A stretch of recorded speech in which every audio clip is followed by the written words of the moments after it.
Hi friends, welcome to my channel Laddu ఆడ్బుజ్జి. చంద్రగ్రహణం అన్నారు కదండి. చంద్రగ్రహణం అయిపోయింది, కానీ నేను దాని గురించి వీడియో పెడుతున్నా. అసలు చంద్రగ్రహణం అంటే ఏంటండి? అసలు గ్రహణం ఎలా పడుతుంది? అసలు సైన్స్ ఏం చెప్తుంది? మన పూర్వీకులు ఏం చెప్తున్నారు? మన పూర్వం ఉన్న కథ ఏంటి? అసలు సైన్సు మేధాశక్తి కలిగిన వాళ్ళు సైన్స్ ద్వారా ఏం చెప్తున్నారు అన్న దాని గురించి ఈరోజు మీకు చెప్తానండి, వినండి. తెలుసా? పూర్వం దుర్వాస మహర్షి శాపం వల్ల దేవుళ్లు తమ శక్తి కోల్పోయి రాక్షసుల చేతుల్లో ఓడిపోవడం మొదలైనప్పుడు విష్ణు ఆదేశాల మేరకు దేవుళ్లు రాక్షసులు ఇద్దరూ కలిసి శిరసాగర మదనాన్ని మొదలు పెడతారు. అయితే చివర్లో అమృతం బయటకు రాగానే అక్కడున్న రాక్షసులు దాన్ని లాక్కుని తాగేయపోతారు.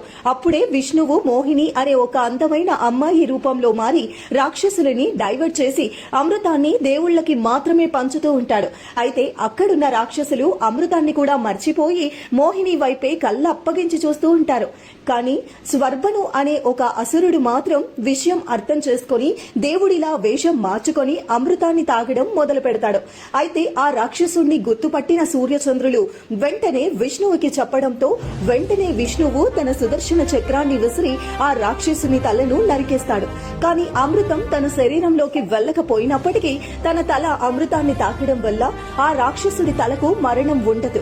మరణం లేని తలనే రాహు అని, ఆ రోజు తెగిపడ్డ శరీరాన్నే కేతువు అని హిందూ పురాణాల్లో మెన్షన్ చేశారు. అయితే తనను గుర్తుపట్టి చంపించిన సూర్య చంద్రులని తరుముతూ తనకి దొరికినప్పుడల్లా వాళ్ళని మింగుతాడని, అలా సూర్యుడిని మింగినప్పుడు సూర్యగ్రహణం, చంద్రుడిని మింగినప్పుడు చంద్రగ్రహణం వస్తుంది అని పెద్దవాళ్ళు చెప్తూ ఉంటారు.